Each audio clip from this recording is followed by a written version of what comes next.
Olá, Ok. pessoal, boa tarde. Olá, boa Tudo tarde a bem? todos que estão aí conosco mais uma vez, né? Nesse encontro gostoso à tarde, uma tarde gostosa hoje, né? Bastante quente. E estamos aí mais uma vez para ajudar nos esclarecimentos da visão sistêmica. Hoje com um tema muito amplo, que suscita muitas dúvidas, e a gente pede que o pessoal coloque lá suas dúvidas, suas perguntas, se formos capazes de responder, nós o faremos, né? E a ideia é essa, é criarmos um grupo onde as pessoas possam tirar suas dúvidas e fazer contato, né, com essa visão maravilhosa que nesse momento nos chega, né? Bert Hellinger nos ajudou a esclarecer muitas questões sobre os relacionamentos. E nós, como terapeutas da visão sistêmica, procuramos compartilhar um pouquinho, né, Mara? Então, não sei se eu preciso me apresentar, Maria Aparecida Dionísio, professora de filosofia, estudiosa da visão sistêmica, da visão integral, fiz formação com a Delmar Franco, lá no Instituto Evoluir, que é um lugar do meu coração, com a Mimança, que também é do meu coração, e muita gente boa. E nós estamos aí para compartilhar um pouquinho. Sim. Bom, eu sou a Mara Lúcia Antônia da Silva, eu sou pedagoga, eu sou terapeuta holística, eu sou educadora sistêmica, e eu quero hoje corrigir uma falha, Maria Aparecida, que o dia que eu me apresentei, que eu falei do curso que eu estou fazendo com você, eu acabei me esquecendo de falar que eu estou fazendo também um curso com a Ellen Vieira, de educação sistêmica. Né? Então, hoje também toda a minha gratidão a essas duas professoras maravilhosas que estão ampliando a minha capacidade de olhar para o mundo.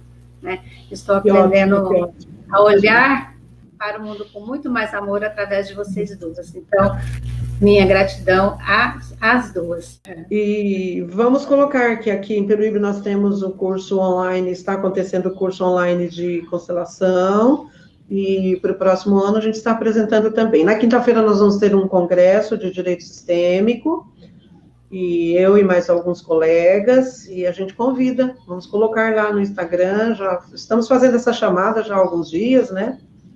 E aí Mogi acontece o curso também na faculdade, na Franco Montoro, e nós convidamos as pessoas a conhecer. Temos o laboratório, que acontece gratuitamente, no sábado e no domingo à tarde, nas datas de aula, né, o laboratório que futuramente o grupo vai trabalhar, e nós convidamos as pessoas a conhecerem, né, o trabalho presencialmente, com todos os cuidados que nós devemos ter. É um curso maravilhoso, transformador. Nós convidamos as pessoas a conhecerem, né? É o momento, né, de nós nos unirmos para o nosso desenvolvimento pessoal. Nesse momento, o planeta está muito voltado para o olhar-se, né? Sócrates nos convidou a fazer esse movimento, né, lá no nascimento da filosofia. E aí, hoje, a gente, através da visão sistêmica, nos somos convidados novamente a olhar para os nossos próprios processos, né?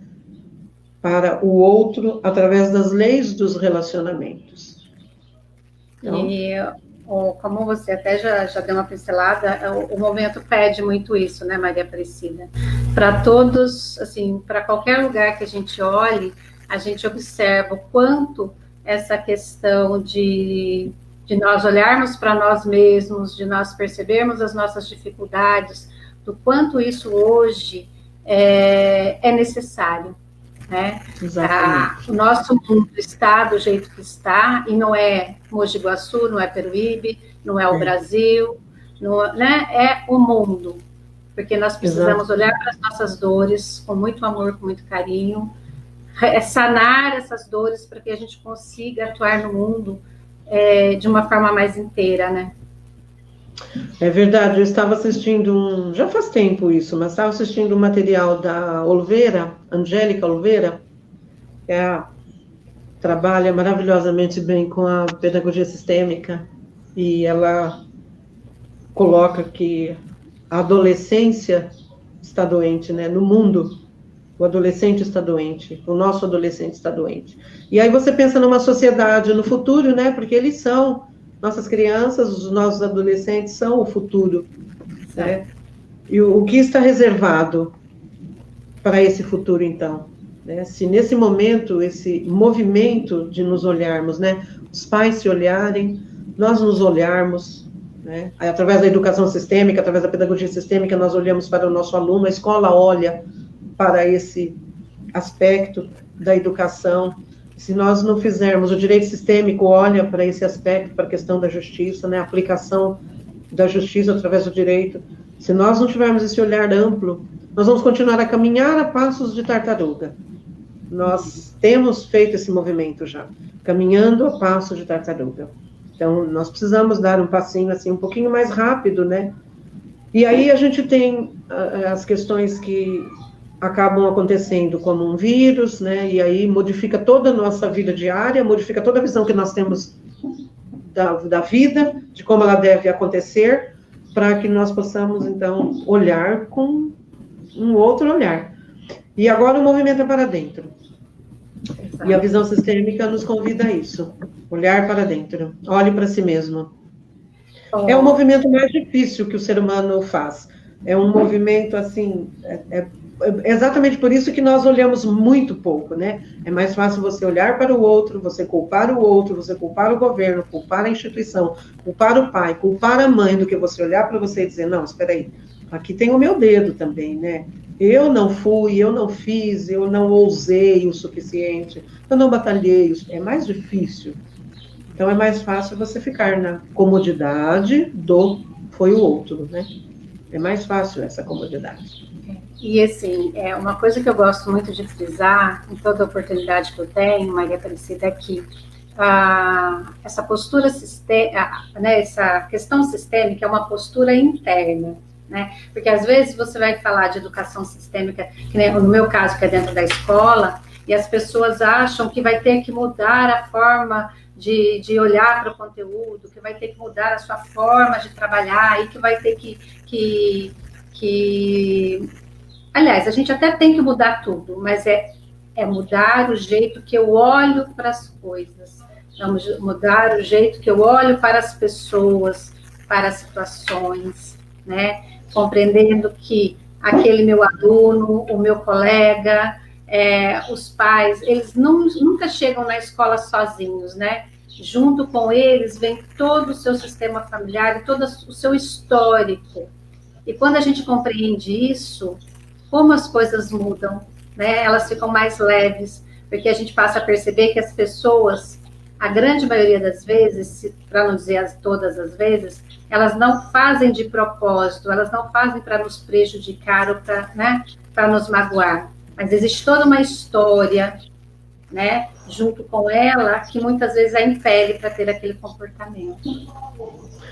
Nós não caminhamos para a infelicidade, embora pareça às vezes, por atitudes. Você olha e diz, tal pessoa não está vendo que isso não vai dar certo, isso não vai dar um bom resultado. Na verdade, aquela pessoa está achando que através daquele movimento é que ela vai ser feliz, é que ela vai encontrar a felicidade. Então, assim, é um ledo engano acharmos que as pessoas caminham para a infelicidade. Não, a nossa busca sempre, mesmo que de forma equivocada, é para a felicidade. Então, mudar um exercício, né, ou mudar a técnica através da qual eu passo um exercício para uma criança, não significa mudança. Mudança acontece aqui dentro e aí eu posso continuar com o mesmo exercício e passar esse exercício de uma forma diferente, né? Então, eu coloco sempre que eu fiz um trabalho numa certa sala de aula e onde o professor teve um pouco de dificuldade para olhar para isso, porque ele tinha dificuldade de olhar para as próprias questões. Então, foi difícil. E era uma pessoa que tinha exercícios riquíssimos, exercícios muito ricos, que a partir do momento que ela olhasse para ela veria a questão sistêmica naqueles exercícios e ela não ia modificar nada, ela não ia mudar nada. Ela ia dar aqueles exercícios agora com uma visão mais ampla. Então, você olha isso e você dá um passo atrás, porque não adianta você apresentar exercícios novos. Você precisa ajudar o outro a se perceber para poder perceber que aquele exercício pode continuar a ser o mesmo. Basta apenas que ela mude alguma visão. Claro que tem exercícios específicos, isso é outra coisa, mas não é quando a gente apresenta a pedagogia sistêmica, quando apresentamos a educação sistêmica, é dessa forma que acontece. Né? E não é um método, você não vai mudar de método, você não vai dar técnicas novas, você vai mudar o seu olhar a respeito daquilo que você está passando, né? Sim. A respeito de você mesmo. Deixa eu só dar um oi aqui para a Dulce e para a Silvia. Boa tarde, meninas. Se vocês quiserem, sejam muito bem-vindas. Se vocês quiserem fazer alguma colocação, fiquem à vontade. O pessoal que também está aqui com a gente, que ainda não nos deu um oizinho, por favor, sintam-se à vontade para se pronunciar, tá bom? Nós estamos abertas às perguntas. E aí, Maria Aparecida, para nós começarmos a falar do nosso assunto de hoje. Filhinhas do papai, filhinhos da mamãe. O que quer dizer isso? Porque se eu for pensar, eu tenho 2 filhinhas, elas são amores da minha vida que trazem todo o colorido da minha vida. Que história é essa de filhinho da mamãe e filhinha do papai?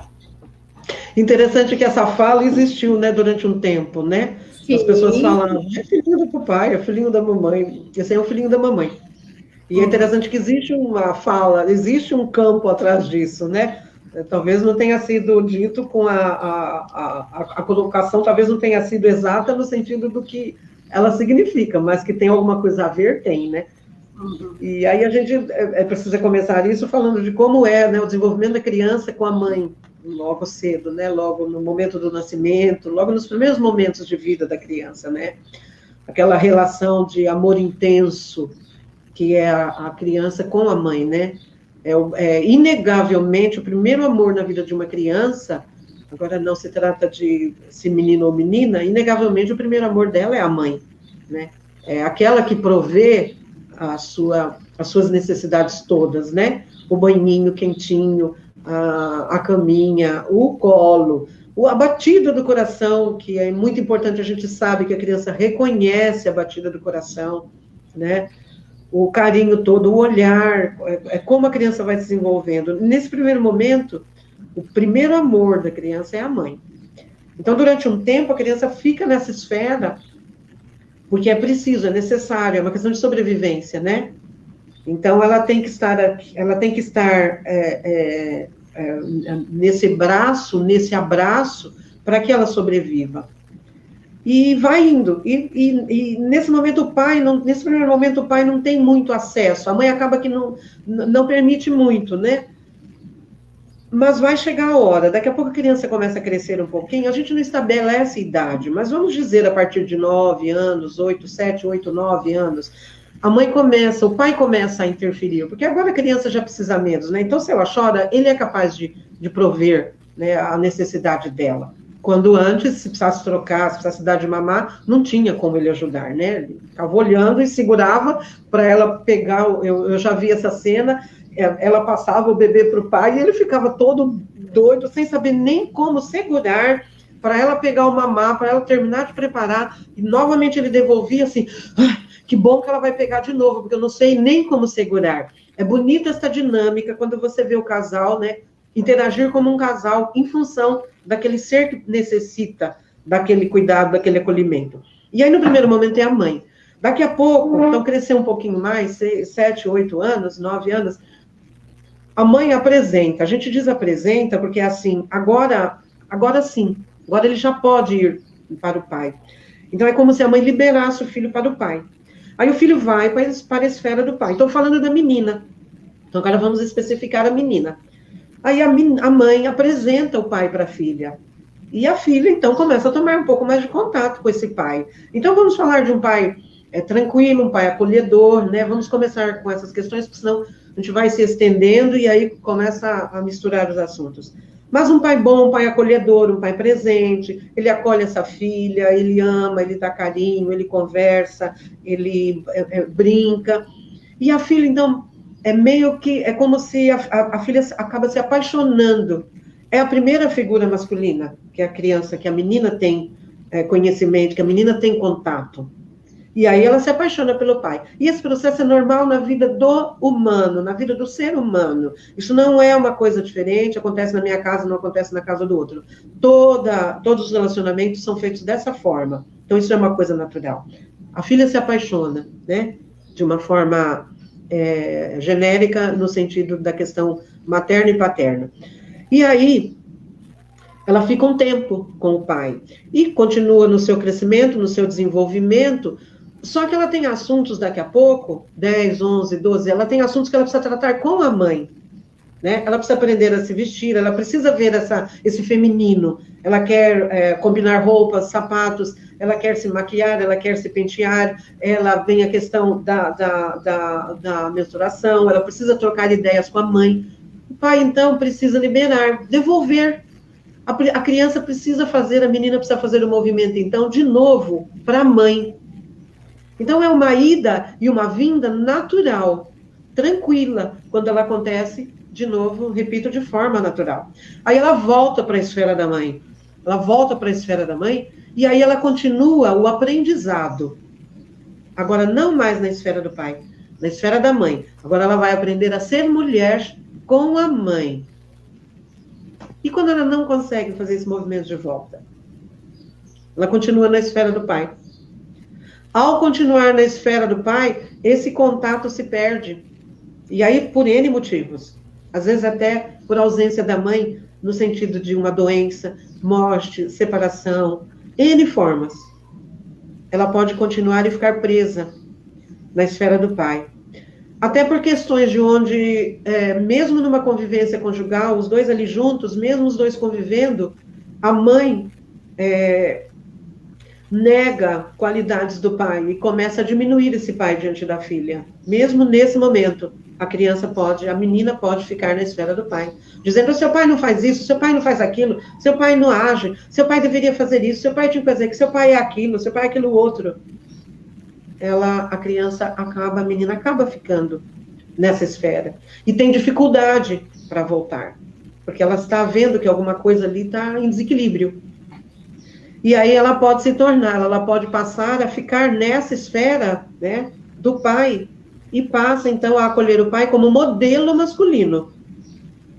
E aí pode ir para a vida com este modelo. E imagina, né, para uma mulher não existe homem perfeito, é só o pai. E para o homem não existe mulher perfeita, é só a mãe. E aí é difícil sair dessa esfera, né? Então, para a mulher é difícil sair para a vida na questão do afetivo, buscando um companheiro. Ela vai sempre encontrar o pai. E aí é difícil, porque ela vai jogar as expectativas no outro, no companheiro, né, no relacionamento afetivo, a mesma expectativa que ela tinha com o pai, de um homem perfeito. Mas é só o pai que pode dar a ela isto, né, aquilo que ela considera perfeito. Um relacionamento, não. E aí é pesado. E aí pode realmente acontecer separações. Então fica difícil o relacionamento dela com o masculino na vida afetiva. Ela tem uma certa dificuldade em trazer isso para a esfera dela, porque ela ficou presa na esfera do pai. Então tem momentos que a gente, quando olha e percebe isso, né, numa constelação, fazendo algum atendimento, a gente pede, né, que, se não me engano, nesse final de semana nós tivemos uma constelação, onde a gente pediu que a mãe liberasse, você pode até falar em outra linguagem, mas você pede que a mãe olhe, que o filho olhe para seu pai, e olhe para sua mãe como mãe. Eu sou apenas sua mãe, ele é seu pai. Esse é seu pai, e eu sou a mãe, a sua mãe, só a sua mãe. Né? É uma forma de... Pois não. A gente começa a compreender como a alienação parental ela é grave, né? Começa a perceber como é grave a alienação parental. Exatamente. Nós precisamos das duas figuras internalizadas, porque somos 50% cada um, né? Se me falta a presença de um, se me falta o modelo de um, eu fico em defasagem com o outro. Capenga, né? Fico capenga. Falta 50% de mim, né? Falta 50% de mim. Sim, é muito importante. As situações são diversas, né? Desde morte até separações, ou até colocações equivocadas do pai sobre a mãe ou da mãe sobre o pai, né? Pode criar equívocos na cabeça da criança. Então, com muito cuidado, né? Por isso, Bert foi tão feliz quando nos trouxe essas leis, quando percebeu, né, nas dinâmicas do relacionamento, as 3 leis. Foi muito feliz no sentido de colocar o pertencimento, todos nós pertencemos. Então, o pai ou a mãe, não importa, de qualquer jeito que tenham sido, este é o melhor pai e essa é a melhor mãe para você, né? A hierarquia... pode falar. Sim. Não, eu ia perguntar para você, e como que é esse processo de entrega da mãe para o pai? Como isso acontece? É possível a gente pensar isso um pouquinho? É exatamente daquela forma que a gente colocou. Chegou num primeiro momento, na primeira infância, depois a mãe precisa liberar para o pai. Às vezes a mãe passa uma vida sem liberar o filho. O filho vai para os relacionamentos presos na esfera da mãe, e você, quando olha numa constelação, você vê que ele está preso ainda à mãe. A mãe telefona, ele corre. A mãe chama, ele corre. A mãe faz qualquer coisa, ele corre. Ele deixa a família presente para acudir, para atender a mãe. E às vezes é só porque ele está só na esfera. Porque teve uma infância difícil, porque não conseguiu, se nós estamos falando aqui agora do exemplo do filho, né? Mas na questão da filha, pode acontecer o mesmo. E aí a mãe acaba não liberando esse filho, ou o pai que acaba não liberando essa filha. Porque na questão do pai é muito difícil, não o pai liberar, mas é difícil essa relação, porque para a menina, o pai é um modelo. Perfeito. O pai é um modelo. Então é preciso... Exatamente. O pai é um modelo. Eu me lembro bem da minha infância. Eu tive que fazer esse movimento e para mim era difícil isso. Porque meu pai era meu modelo de pai. Mas consegui, no momento certo, fazer isto. Mas você percebe depois como fica difícil, porque você olha o masculino tendo como referência o seu próprio pai. Isso é normal na vida. Então, o pai também precisa ter, agora estamos falando de casais, né, cujo olhar consegue ter essa amplitude. É preciso olhar e perceber isto, né, que a filha precisa crescer enquanto mulher na esfera da mãe, não pode crescer enquanto mulher na esfera dele, porque ele não vai poder devolver além do amor paterno, né, e a filha vai precisar passar a vida adiante através dos relacionamentos, não ficar nessa esfera. Maria Aparecida, nós temos aqui pessoas que não conhecem as leis sistêmicas, esse linguajar sistêmico, né? Então, o que é estar na esfera da mãe, o que é estar na esfera do pai? São esses momentos que a gente acabou de colocar quando falamos a respeito do nascimento, no primeiro momento. E aí algumas pessoas podem perguntar, né? E quando é o pai que promove esse cuidado, né? No caso, então, no primeiro momento, a mãe acolhe, a criança nasce, a mãe acolhe. O primeiro movimento, a criança é colocada aqui, né, para sentir o coração, né? A criança nasce e já o médico coloca a criança aqui, né? O primeiro contato que nós temos, que a criança tem conosco e nós com o nosso filho. Estar na esfera da mãe é isto, até o momento que a criança ainda precisa desse cuidado de mãe.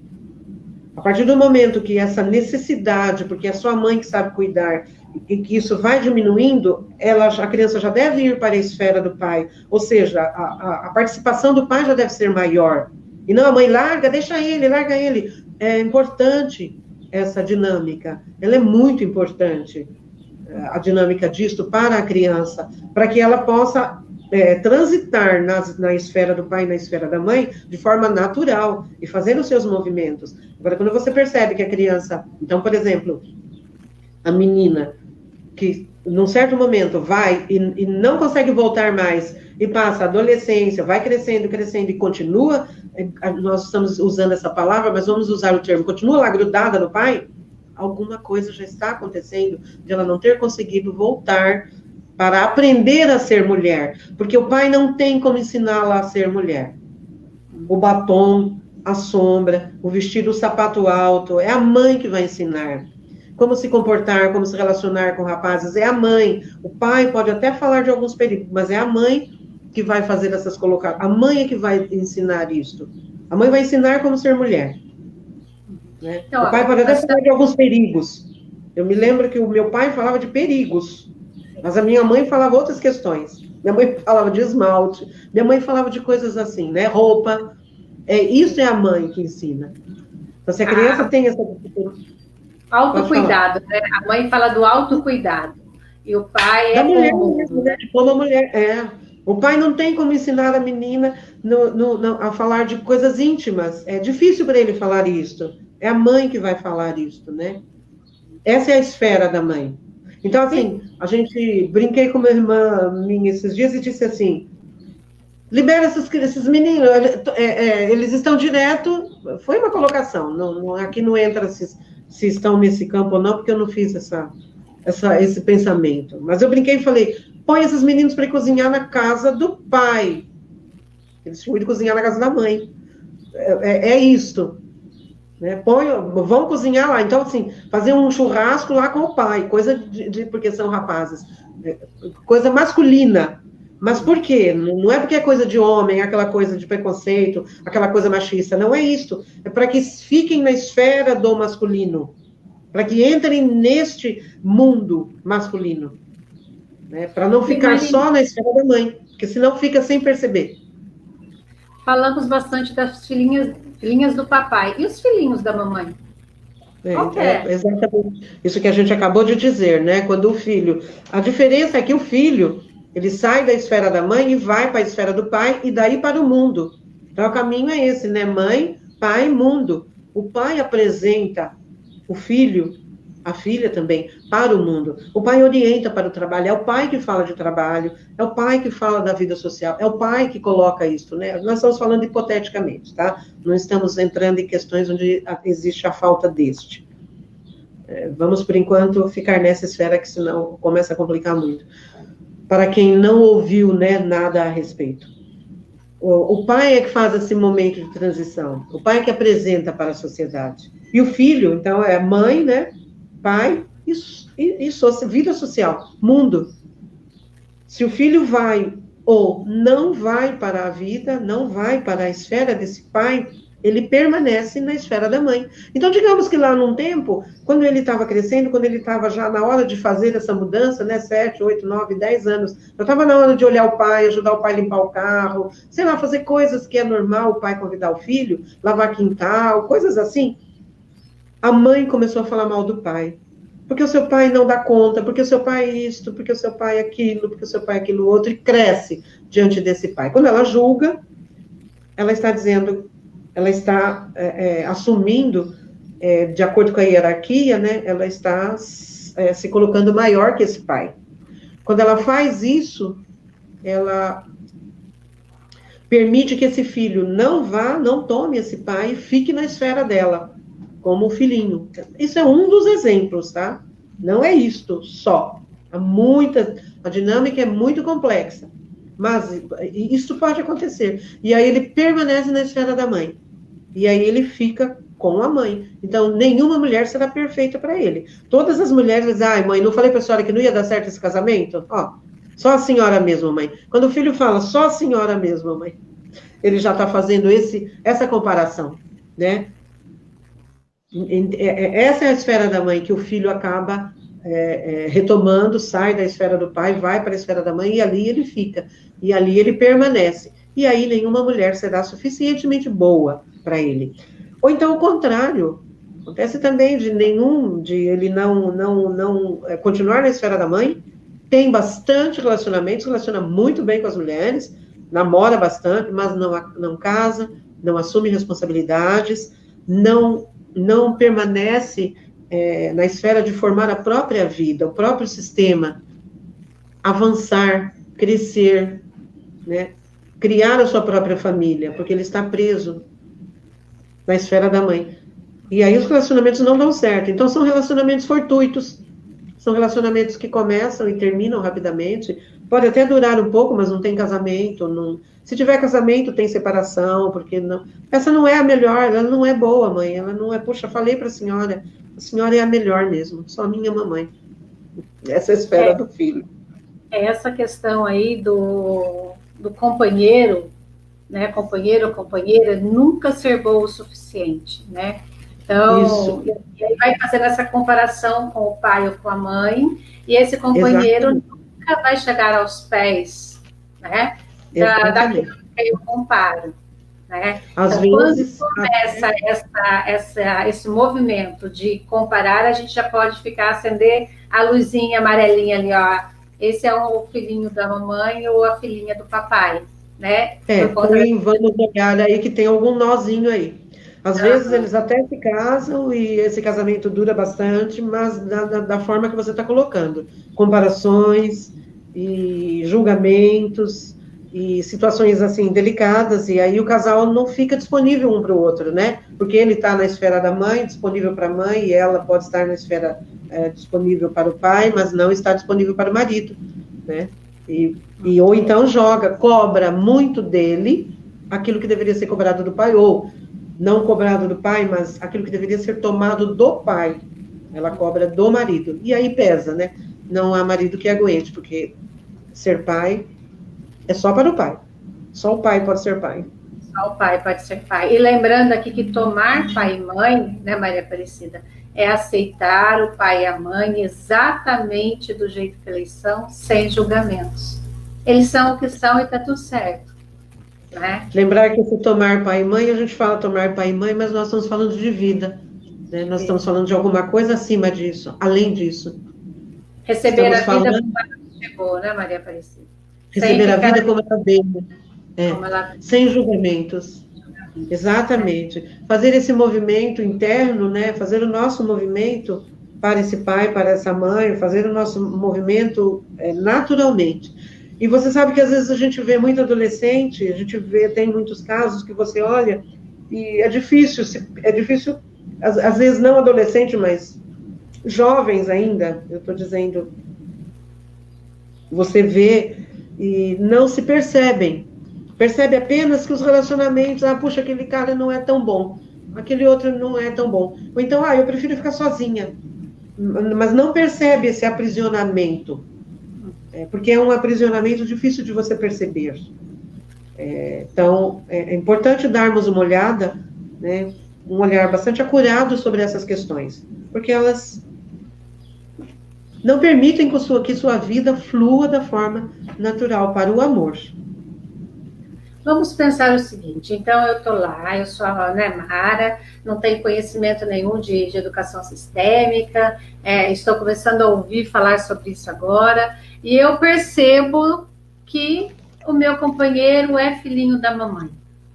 Existe, ou a minha companheira é filhinha do papai, né? Existe alguma coisa que eu possa fazer, alguma postura que eu possa tomar, ou necessariamente a pessoa vai ter que procurar ajuda terapêutica para conseguir lidar com isso. Porque às vezes a pessoa, como você mesmo acabou de dizer, é tão difícil ela perceber que ela está nesse movimento, que às vezes a pessoa acha que não é necessário, que ela não precisa disso. E aí o relacionamento está se deteriorando, mas a pessoa que está nesse movimento não consegue perceber. O companheiro pode fazer alguma coisa? Você está falando de expectativas. Se a expectativa daquele que está do lado sendo comparado a um pai e uma mãe, se a expectativa dele for pouca, ele não vai perceber. Para ele vai ficar tudo bem. O relacionamento está bom. Ele é um relacionamento difícil, porque ele faz cobranças para mim difíceis, mas eu estou considerando que eu estou aguentando, que está tudo bem. Porque isso acaba sendo pesado. Então, isso está diretamente ligado à expectativa que você tem de relacionamentos. Agora, se você começa a perceber que há algum equívoco, que há um peso grande nesse relacionamento, você não está conseguindo levar isto, aí é importante buscar ajuda. Então, a gente parte sempre dessa questão. Qual é a sua expectativa em relação ao relacionamento? Se para você é um relacionamento dessa forma, né, ele cobrando de você questões que você não tem como responder, porque não é da alçada da esposa, né? Questões nesse sentido. Se para você está bom assim, tudo bem, então. Ele vai cada vez mais perceber que você está respondendo, né, a essa expectativa dele, você vai responder e para você fica tudo bem. Mas será que você vai ficar feliz nessa relação, sendo mãe? Porque mãe não é esposa. Mãe não é esposa. Então, tem uma diferença muito grande naquela mulher que tem carinho pelo marido, como homem, como esposo, e a mãe que tem carinho pelo filho. Há uma diferença grande, né? Uma diferença muito grande. Se a mulher não está percebendo isso, ou se o homem, se na relação um ou outro não está percebendo que alguma coisa ali está errada, é porque para ela aquela expectativa é boa, é o suficiente, então está tudo bem. Então, né? Mas se ela começa a perceber, é importante procurar ajuda. Então, aí que eu digo, então assim, eu percebi que eu estou numa relação onde o meu companheiro é filhinho da mamãe. Eu preciso necessariamente procurar ajuda terapêutica, ou eu posso fazer tomar alguma postura, alguma coisa diferente, que sozinho eu dou conta disso? Ou esse movimento é tão grande que vou precisar de ajuda de um profissional? A dificuldade está em perceber em que nível está isso.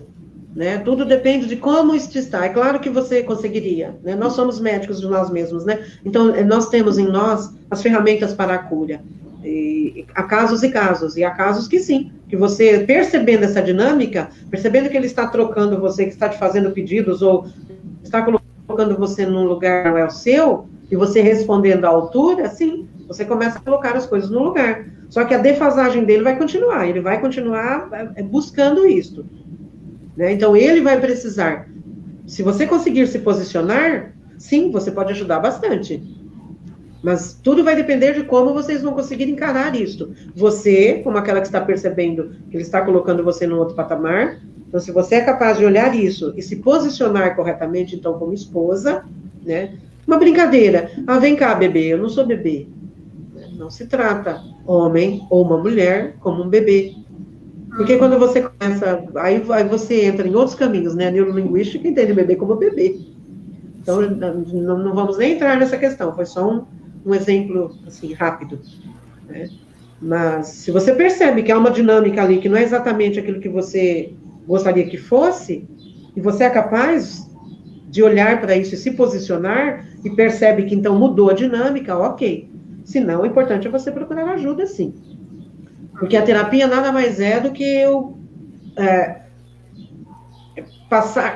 dividir com alguém aquilo que está me incomodando. Né? A terapia não é nada além disso. É fazer com que eu veja alguma coisa que está em mim e que eu não vi, que eu não percebi. Porque por que você está atraindo isso? De repente você também é filhinha da mamãe, né? Filhinha do papai, quer dizer. De repente você também é, e você não percebeu isso. Entende isso? A dinâmica, às vezes, é inconsciente. E no inconsciente, às vezes, a gente não percebe. Às vezes, nós não percebemos que a dinâmica é esta. Sim. Mas é possível nós estudarmos? Sim. É possível, sim.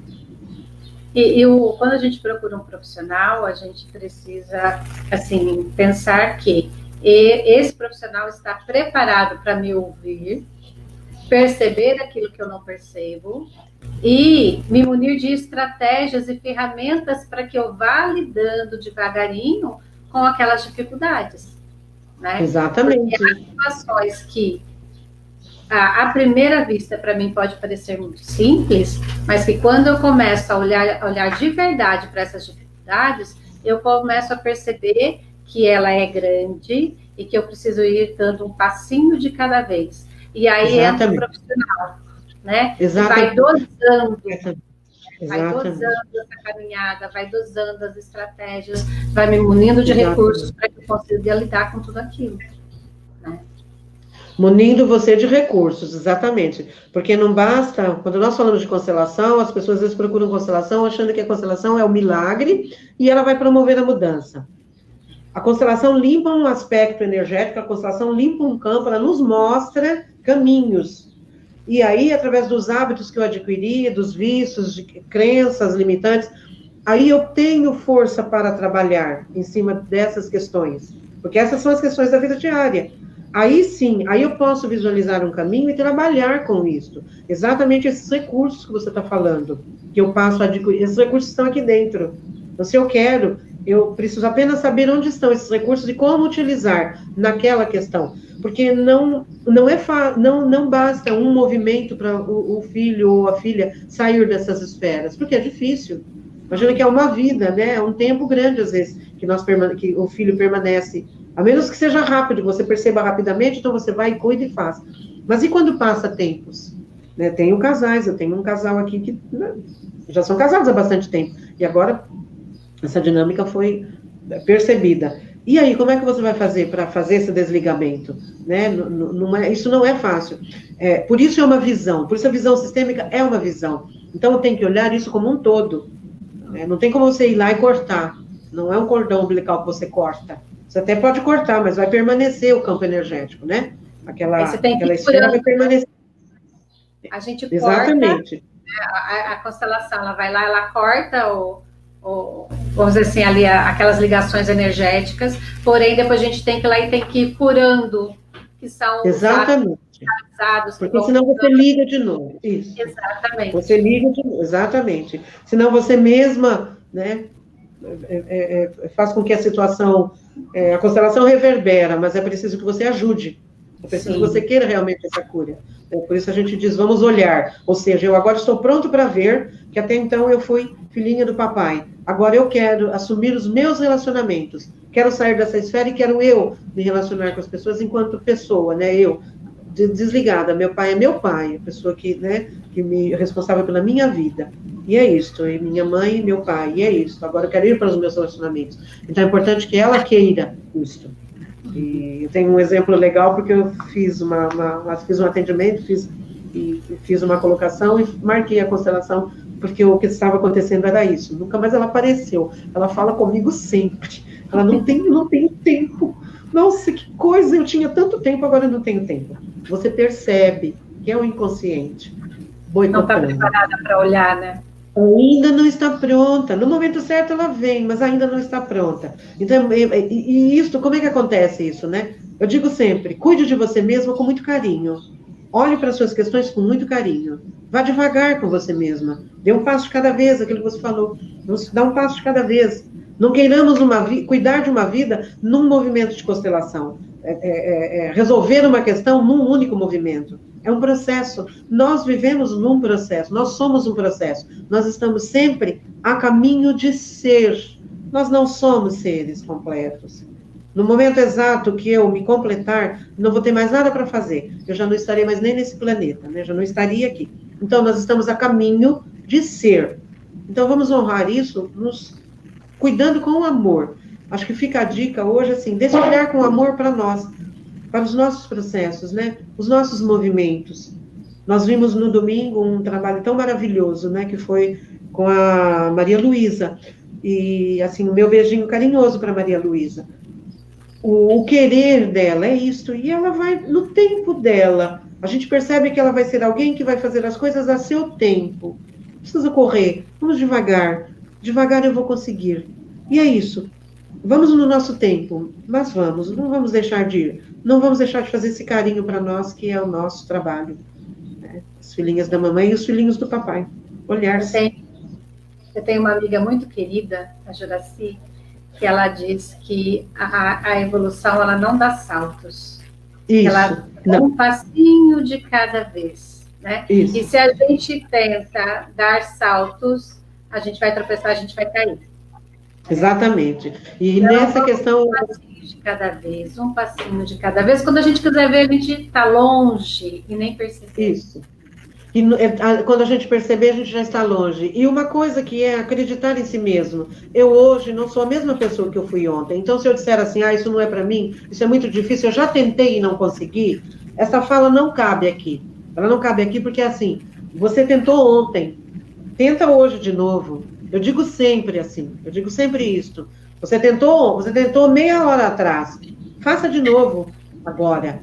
Né? De repente, a sua consciência é outra. E é isso mesmo que acontece. Então, é tentar sempre, não desistir de nós mesmos nunca. Muito menos do outro, né? Se não desistimos de nós, não desistimos do outro. Mas é isto. A evolução não dá saltos. Porque se ela desse saltos, alguma coisa ficaria para trás. Não fica. E aquilo que não foi cuidado lá atrás, ele vai ter que ser visto nessa nossa caminhada, nessa nossa jornada para a frente, né? Para a evolução. Vai ter que ser olhado. De qualquer forma, nós vamos... Por isso que é tão importante a gente ir devagar. Porque aí dá tempo de a gente olhando tudo que precisa ser olhado. Né? que eu olho uma questão hoje, eu dou alguns passos, aí dessa questão que eu olhei aparece um outro detalhe que eu olho também, e eu vou progredindo enquanto pessoa, né, enquanto ser espiritual que sou, devagarinho. Quando eu quero ver, eu me transformei em mais coisas do que o motivo pelo qual me fez começar a caminhada, né? Exatamente, exatamente. Eu mudo como um todo, né? Porque nós mudamos como um todo, nós não mudamos partes, nós mudamos como um todo. Através das partes eu mudo o todo. Sim. É uma dinâmica bonita, é uma dialética muito bonita. Sim. Muito 10 isso, né? Ser humano é, assim, maravilhoso nessas questões da transformação, porque nós transformamos aquilo, se você está disponível para isto, todo o resto acontece. É preciso apenas que você movimente através do seu querer. Então, a vontade, iluminemos a nossa vontade de querer dar esse passo. E todo o resto será acrescentado para nos ajudar. Fica a dica. Fica a dica. Maria Aparecida, eu acho que nós já podemos começar nos despedindo, já são 46 minutos, quase 47. A não ser que você tenha alguma coisa mais que você queira acrescentar. Sobre isso, a gente pode só continuar, né, no próximo momento, falar um pouco mais, porque não falamos quase nada. E aí, se o pessoal pessoal dar uma olhada e se tiver perguntas, fazer os questionamentos, que nos ajudam bastante. E lembrar que temos cursos e estamos aí preparando bastante coisas, né, para apresentar para as pessoas. Então, só vai nos honrar aqueles que estiverem conosco nesses momentos. Estamos preparando grandes coisas, né, para o próximo ano. A Faculdade de Franco Montoro já tem o curso de constelação, irá abrir novas turmas. Então, estão todos, né, convidados a participar, né, a fazer parte deste grupo que está querendo olhar para o mundo com mais amor. E nós também somos terapeutas, né, Maria Aparecida? Estamos disponíveis para aqueles que sentirem necessidade de olhar para si mesmos. Eu atendo aqui em Mogi Guaçu, né, no Espaço Mahadeva, ali perto do Hospital São Francisco. E também atendo online. Aqueles que não quiserem presencial, preferirem online, eu atendo online também, né? Depois eu vou colocar meu telefone, o endereço do Mahadeva direitinho no vídeo, ali na programação. Então, assim, sintam-se muito, muito bem-vindos, sintam-se muito bem acolhidos, e nós estamos aqui disponíveis para ajudá-los na caminhada, se vocês assim se sentirem convidados, né, a percorrer esse caminho. Eu sou terapeuta também, terapeuta reikiana, nível master. Faço atendimentos também online, nós temos grupos online. Hoje mesmo teríamos um grupo onde nós estudamos o movimento do espírito no planeta. Temos um grupo de constelação que atende às quintas-feiras gratuitamente. Para quem não conhece, é um trabalho online. Na sexta-feira nós temos a formação. Na Franco Montoro, nosso laboratório, o curso, e preparando para o próximo ano já novas turmas. E vamos também deixar, o nome do meu espaço é ED, Educação e Desenvolvimento do Homem, do Ser Integral. E nós vamos deixar aí o número, né, do telefone, se as pessoas tiverem alguma questão para ser trabalhada, nós estamos aqui inteiramente à disposição. Tá bom? É isso. Pra gente, até semana que vem. Todos. Foi muito bom estar aqui com vocês. Até a próxima. Tchau. Até a próxima.